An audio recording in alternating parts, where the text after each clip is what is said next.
Maybe 2018 is the year to give smartwatches another chance because companies really seem to be trying hard to make these things better than they were before. Case in point, Huawei is launching the Watch GT, which targets one of the biggest pains of smartwatches, battery life.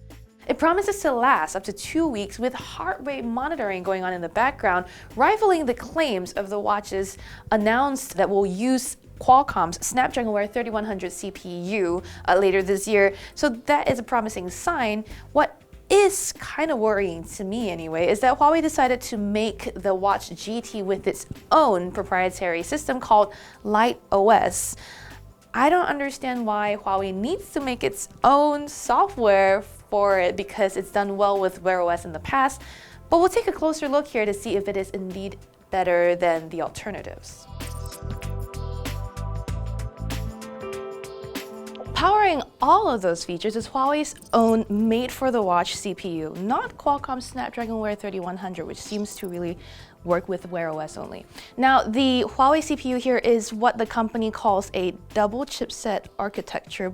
Basically what that means is that there are two units here, one that takes up more energy but can be more powerful and run bigger tasks, while another is more energy efficient, uses less power, but can perform things like always-on processes in the background.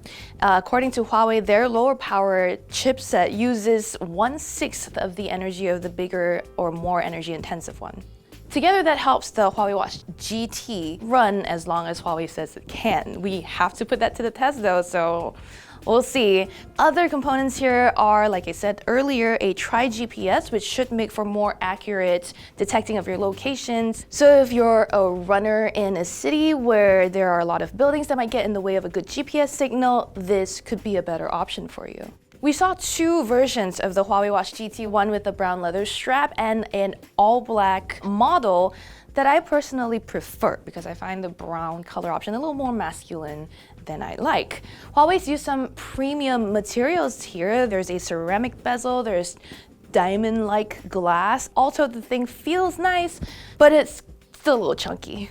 As with all of Huawei's other products, like their phones, we're not very sure if the Watch GT will make its way to America. However, given it is a wearable, it is possible we'll be able to see this surface on Amazon or some other online outlet. But before that though, before you spend any money, let us spend some time with it and review the device before you do that. So stay tuned for all of the details on Engadget.com.